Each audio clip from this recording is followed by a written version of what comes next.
You want to support Roland Martin Unfiltered? Be sure to join our Bring the Funk fan club. Every dollar that you give to us supports our daily digital show. There's only one daily digital show out here that keeps it black and keep it real as Roland Martin Unfiltered. Support the Roland Martin Unfiltered daily digital show by going to RolandMartinUnfiltered.com.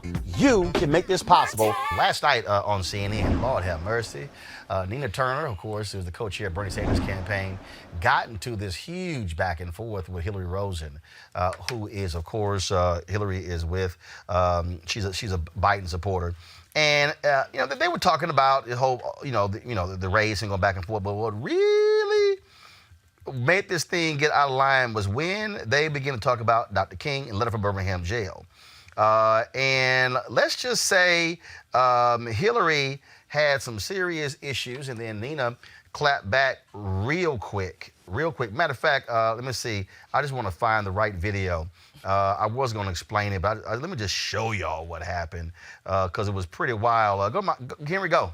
You know, Nina referenced Dr. Martin Luther King before, saying that he said from the Birmingham jail that we should be concerned about white moderates. That's actually not what Martin Luther King said. What he said is we should be worried about the silence of white moderates. Are you kidding me? Nina, wait. No, she's making a language point. What he said was we should worry about the silence of white moderates. And what we have in Joe Biden is a man who is not silent.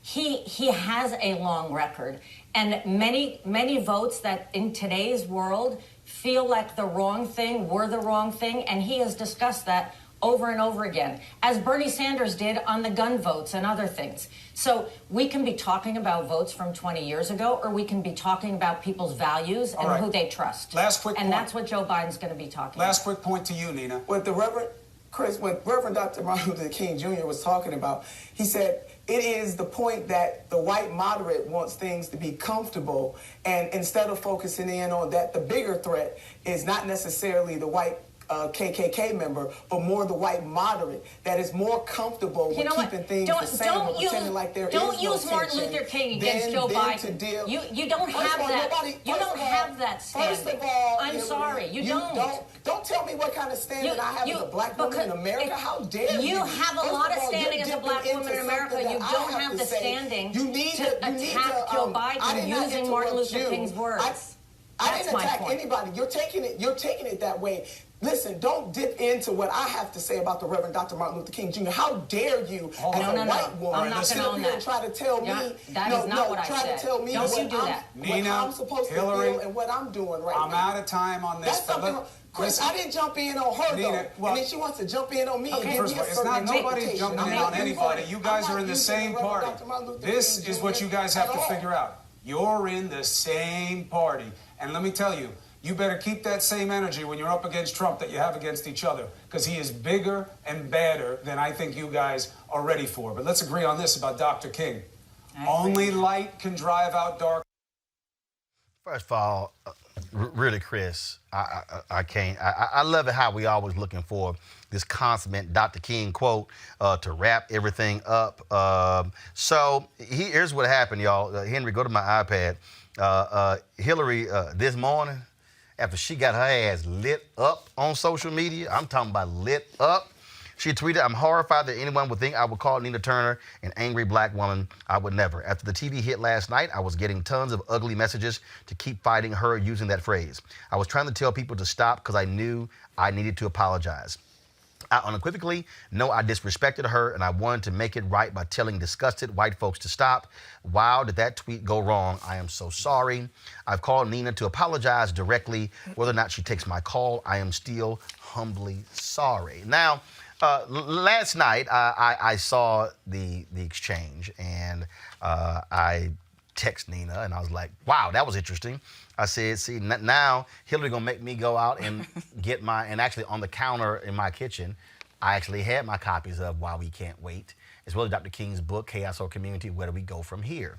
And so what I did last night was pull that up, and what's interesting is that the letter from a Birmingham jail, folks, was about nearly 7,000 words. 7,000 words. Silence was used one time. King said the silence of good people. 7 or 8 times in that speech, he was very specific about the white moderate.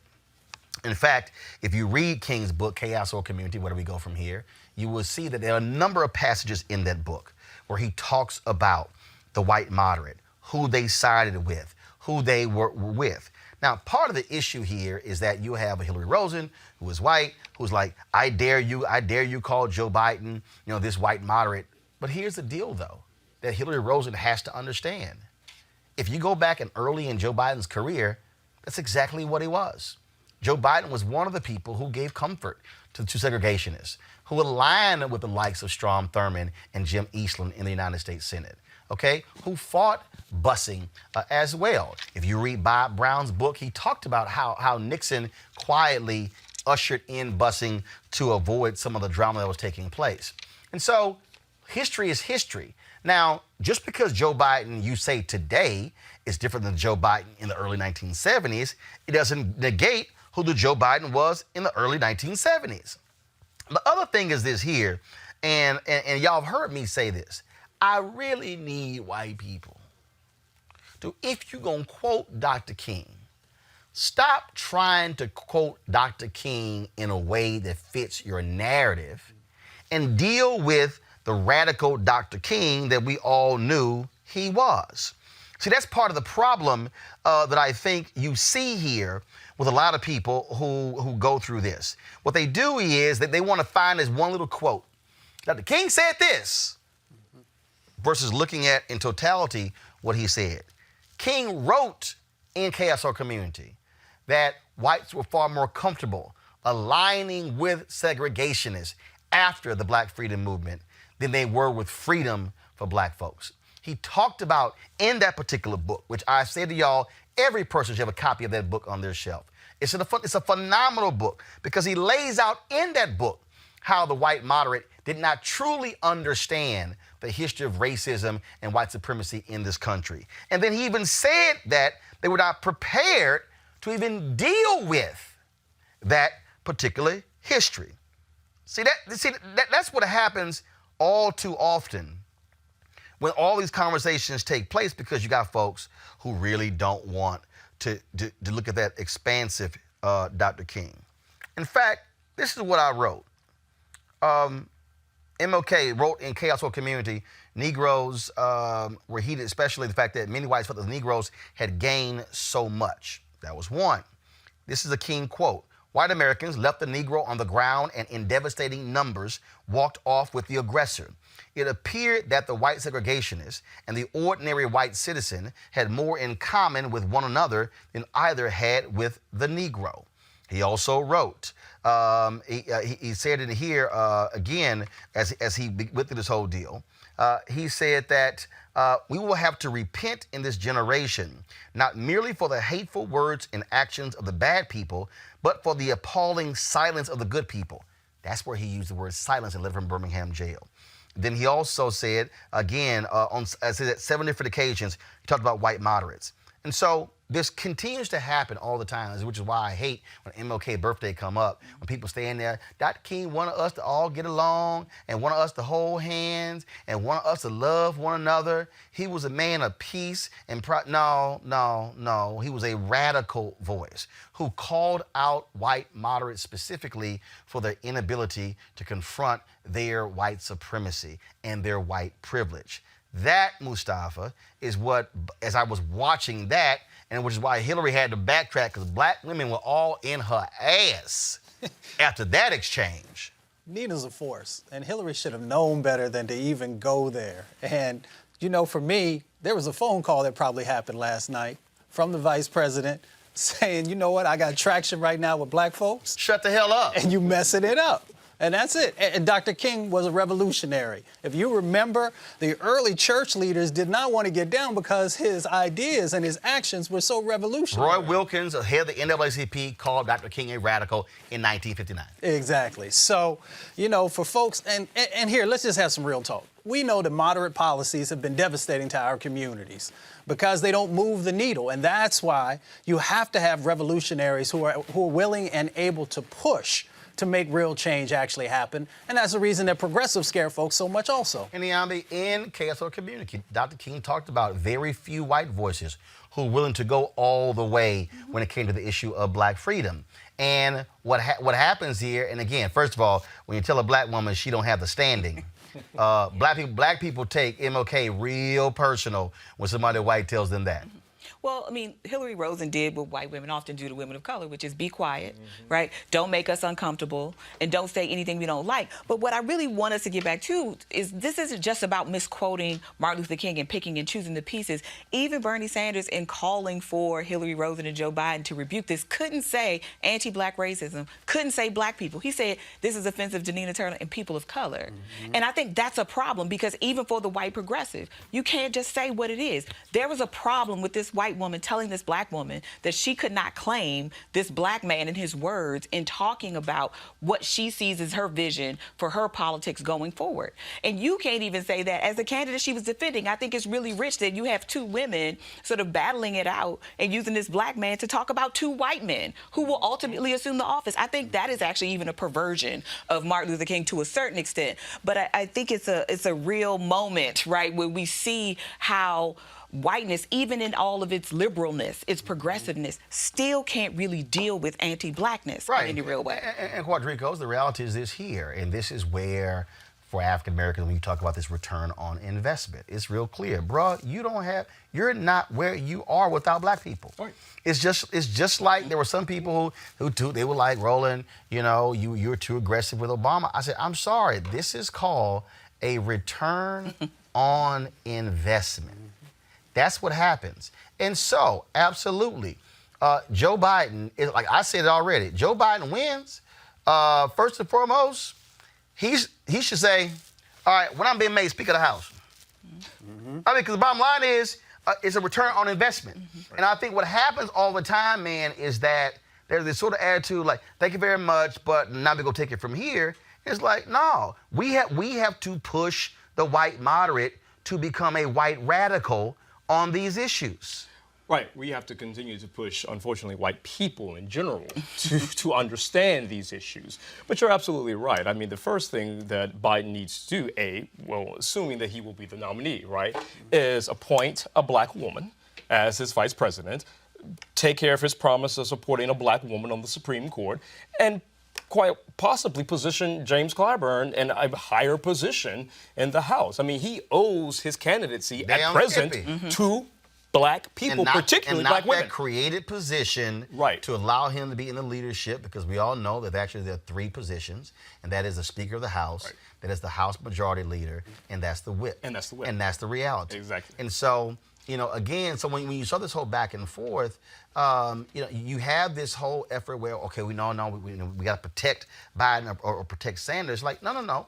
We can have an honest conversation about who they are. We can have an honest conversation about language that they use and not be afraid to say, I need you to stop but that's just the using such language. White people can't have such honest conversations, right? Because in many respects, it's white guilt, it's their white privilege, and whatever else that they're sort of suffering with. And so we have to continue to push the mark, unfortunately. But I've been saying this for quite some time. We really need allies. And unfortunately, we don't have the same level of allies because of this contentious issue of race in our country that, say, the gay community had, which is why they're sort of certainly more mainstream. I mean, we're still arguing for equalization of blackness and for normalization of blackness. And it's quite sad that in 2020 that we're still having this sort of conversation, but we have to be the moral exemplars like King to continue to push our leaders and to ensure that there's equity across the board. Fundamentally, we need to trust black women on these I think, well, first of all, here's the deal. We got to trust black women and black men. No, and the reason I say black women and black men, because guess what? When Doug Jones ran in Alabama, he got 96% of the black female vote.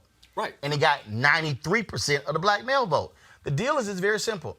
In this country, white America has always needed to be made to feel comfortable when we talk about race. We have to qualify, back it up, hold up, let me sort of fashion it this way. As opposed to say, no. And that's why, look, understand, I dealt with that. I remember, I remember we were, I was filling in for Campbell Brown at CNN.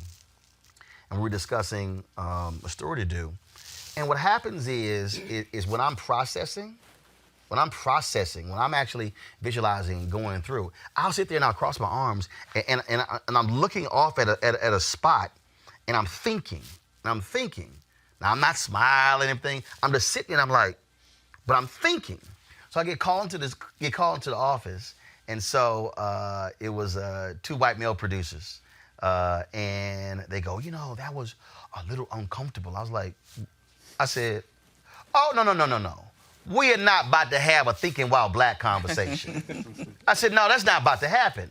And so I would often challenge their whiteness in their face, and they had a problem with that. I remember another white executive, who was an executive producer, told me that, I think you really need to step back and realize the opportunity that you've been given. And it was a very paternalistic conversation.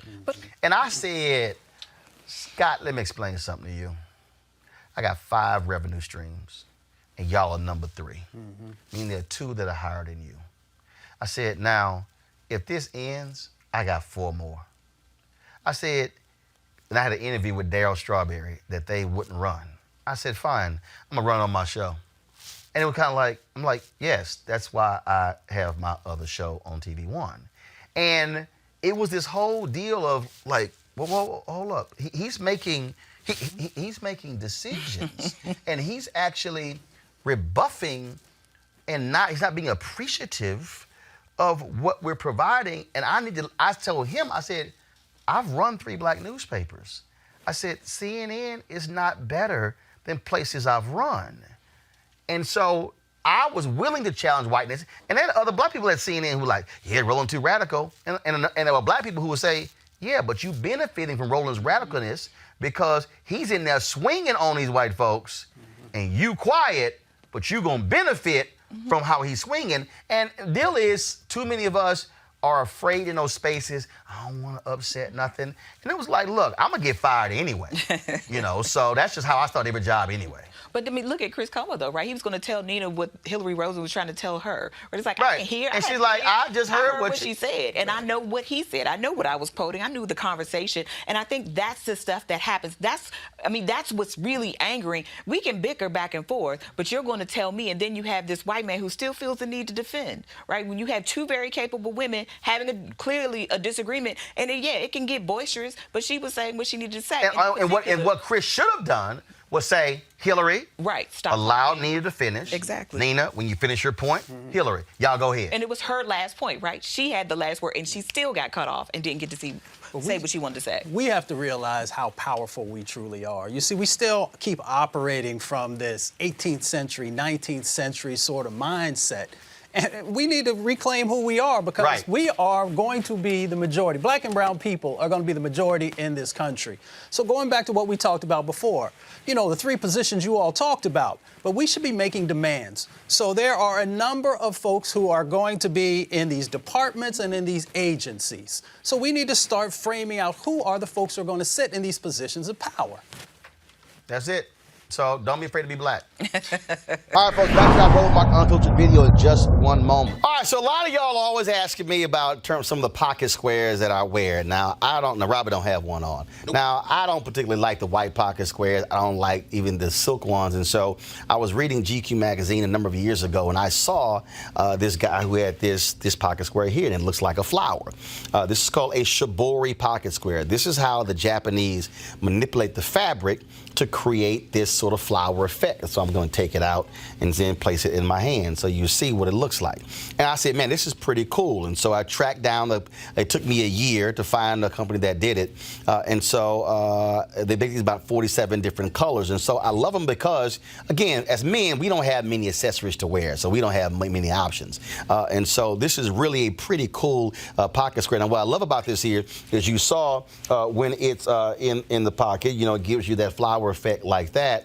But if I wanted to also, because if I flip it and turn it over, it actually gives me a different type of texture. And so therefore it gives me a different look. So there you go. So if you actually want to get one of these Shibori pocket squares, we have them in 47 different colors. All you got to do is go to RolandSMartin.com/pocket squares. All right, so first of all, that graphic is way too small. So tomorrow we're going to run it right down here all across the screen. So it's RolandSMartin.com/pocket squares. All you got to do is go to my website and you can actually get this. Now, for those of you who are members of our Bring the Funk fan club, there's a discount for you to get our pocket squares. That's why you also got to be a part of our Bring the Funk fan club. And so that's what we want you to do. And so it's pretty cool. So if you want to jazz your look up, you can do that. In addition, y'all see me with some of the feather pocket squares. My sister, who's a designer, she actually makes these. They're all custom made. So when you also go to the website, you can also order one of the customized feather pocket squares right there at RolandSMartin.com/pocket squares. So please do so. And of course, it goes to support the show. And again, if you're a Bring the Funk fan club member, you get a discount. This is why you should join the fan club. Now back to your Roland Martin Unfiltered video. You want to check out Roland Martin Unfiltered? YouTube.com/Roland S. Martin. And subscribe to our YouTube channel. There's only one daily digital show out here that keeps it black and keep it real. It's Roland Martin Unfiltered. See that name right there? Roland Martin Unfiltered. Like, share, and subscribe to our YouTube channel. That's YouTube.com/Roland S. Martin. And don't forget to turn on your notifications so when we go live, you'll know it.